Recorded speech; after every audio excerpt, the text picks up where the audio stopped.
हरिश्चंद्र के पुत्र हुए रोहित, रोहित के पुत्र हुए हरित, और इनके वंश में एक राजा हुए बाहुक।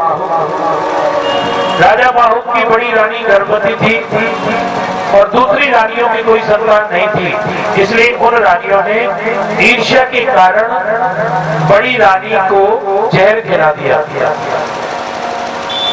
गर्भ के बालक को मारने के लिए जहर खिला दिया, इसलिए बड़ी राजा बाहुक की बड़ी रानी के जो पुत्र हुआ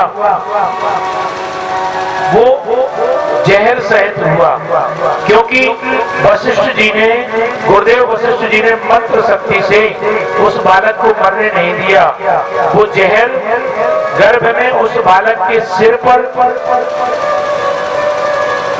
रह गया और वो बालक सिर पर जहर लेकर पैदा हुआ, इसलिए उसका नाम पड़ा सगर, क्योंकि गर माने होता है विष, सगर विष सहित। राजा सगर की दो पत्नियां थी, सुमति और केसरी। केसरी के पुत्र हुए असमंजस। सुमति ने एक मांस पिंड को जन्म दिया और क्रोध में आकर के सुमति ने उस मांस पिंड के 60,000 टुकड़े कर दिए, लेकिन मंत्र शक्ति से वो सब बालक बन गए।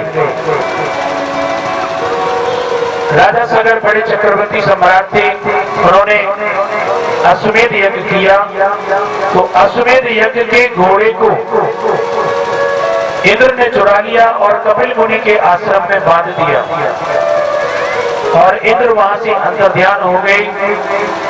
राजा सगर के 60,000 पुत्रों ने यज्ञ के घोड़े को, अश्वमेध यज्ञ के घोड़े को खोजने के लिए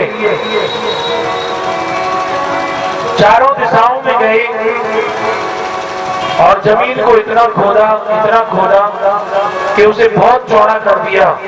जिसका नाम पहले समुद्र था उसका नाम चौड़ा होने से सागर पड़ गया। खोजते खोजते राजा सगर के 60,000 पुत्र कपिल मुनि के आश्रम में पहुंचे। कपिल मुनि भगवान के ध्यान में बैठे थे और वहीं पर अश्वमेध यज्ञ का घोड़ा बंधा हुआ था। राजा सगर के 60,000 पुत्रों ने यही समझा कि इसी ने घोड़े को चुराया है और आंखें बंद करके ये नाटक कर रहा है,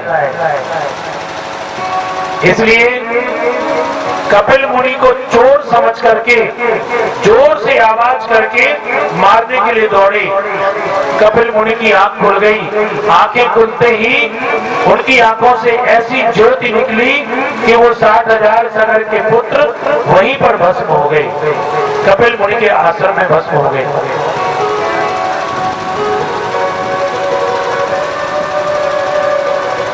आंख खुलते ही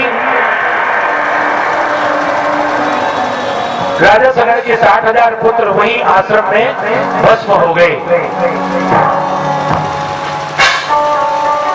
राजा सगर के जो केसरी से उत्पन्न पुत्र थे असमंजस, असमंजस ने अपने पितरों को, अपने भाइयों को तारने के लिए, उनके कल्याण के लिए प्रयास किया, लेकिन सफल नहीं हुए। उनके पुत्र, असमंजस के पुत्र अंशुमान ने बहुत कठिन तप किया और कपिल मुनि को प्रसन्न किया। तो कपिल मुनि ने कहा कि वामन भगवान के चरणों से निकली जो गंगा जी है, अगर उस गंगा जल का स्पर्श तुम्हारे पितरों को मिल जाए तो उनकी मुक्ति हो जाएगी। अंशुमान ने कठिन तपस्या की, लेकिन गंगा जी को धरती पर लाने में सफल नहीं हुए और परलोक सिधार गए। अब अंशुमान के पुत्र दिलीप ने भी बड़ी कठिन तपस्या की, लेकिन वे भी गंगा जी को पृथ्वी पर नहीं ला सके। उनके भी शरीर का अंत हो गया और दिलीप के पुत्र भागीरथ हुए। उन्होंने एक पैर पर खड़े होकर के कठोर तपस्या की, अन्न जल को त्याग दिया, तो गंगा जी प्रसन्न हो गई।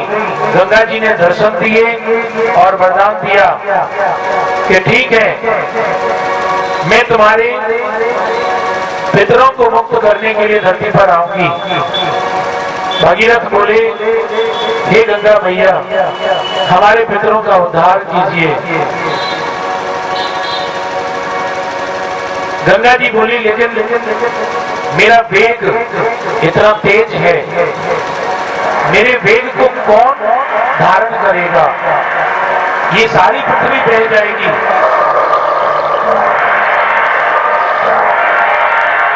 गंगा जी ने बताया, मेरा वेग केवल भगवान शंकर ही सहन कर सकते हैं।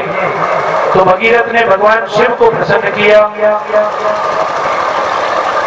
शिव जी प्रसन्न हुए और भगीरथ की प्रार्थना पर गंगा जी ब्रह्मलोक से आई और सबसे पहले शिव जी की जटाओं में आई।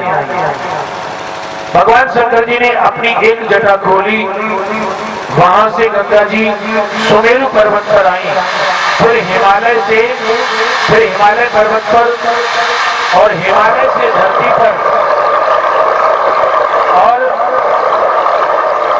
धरती पर आकर के गंगा मैया भागीरथ के पीछे पीछे जा रही हैं। भागीरथ आगे आगे जा रहे हैं, गंगा जी पीछे पीछे जा रही हैं। जैसी गंगा जी कपिल मुनि के आश्रम में पहुंची और गंगा जी का स्पर्श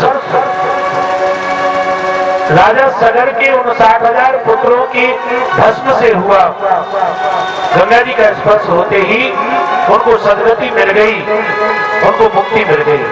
बोलो गंगा मैया की। गंगा मैया ने 60,000 पुत्रों को मुक्त कर दिया, लेकिन आज भी गंगा मैया न जाने कितनों को मुक्त कर रही हैं, कितनों के पापों को धो रही हैं। गंगा मैया पावन है, पवित्र है। गंगा जल की विशेषता है, चाहे कितने दिनों तक घर में रख लो, कितने वर्षों तक रख लो, उसमें कभी कीटाणु नहीं होते। और किसी नदी का जल रख लो, कीटाणु हो जाएंगे। गंगा जी कोई साधारण जल नहीं है। गंगा जी भगवान के चरणों से उत्पन्न हुई हैं। कल जो हमने कथा सुनी थी, वामन भगवान की कथा, जब वामन भगवान ने अपना चरण ब्रह्मलोक में बढ़ाया तो ब्रह्मा जी ने भगवान के चरण का प्रक्षालन किया, चरण को धो करके अपने कमंडल में उस जल को रख लिया। वही गंगा जी है।